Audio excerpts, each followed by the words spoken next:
আমরা কিভাবে প্রফেশনাল ভাবে রিলস ভিডিও আপলোড করব, তাহলে চলুন দেখে নিই। অনেকে আছে রিলস ভিডিও আপলোড করতে হতাশ হয়ে গেছি, কিন্তু কোনো ভিডিও ভাইরাল হচ্ছে না। আজকে আমরা দেখব প্রফেশনাল ভাবে কিভাবে রিলস আপলোড করতে হয়।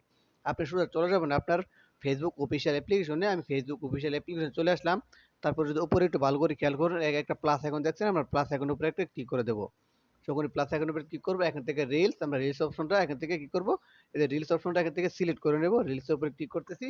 তারপর এখান থেকে আপনার ভিডিওটা আপনি সিলেক্ট করে নেবেন। আমি ভিডিওটার উপরে ক্লিক করতেছি, দেখতে পাচ্ছেন আমার ভিডিওটা কিন্তু এখানে চলে আসছে। তারপর এখান থেকে নেক্সট, আমরা নেক্সট এর উপরে ক্লিক করব। দেখতে পাচ্ছেন আমাদের সামনে কিন্তু এরকম একটা ইন্টারফেস চলে আসছে। এখানে এড এবং ভিডিও টাইটেল দিয়ে দিচ্ছি এবং হ্যাশট্যাগ এড করে আবার আসছি। এখানে আমার ভিডিও অনুযায়ী টাইটেল এবং ডেসক্রিপশন এবং ট্যাগ গুলো আমি বসিয়ে নিছি, হ্যাশট্যাগ গুলা। তারপর এখান থেকে দেখতে পাচ্ছেন একটু নিচে সিমুর, আমরা সিমুর উপরে একটা ক্লিক করে দিব। সিমুর উপরে ক্লিক করলে এখান থেকে দেখতে পাচ্ছেন অনেকগুলো অপশন কিন্তু চলে আসছে। এখানে দেখতে পাচ্ছেন শেয়ার গ্রুপ, এখান থেকে আপনারা গ্রুপে শেয়ার করে দিবেন। দেখতে পাচ্ছেন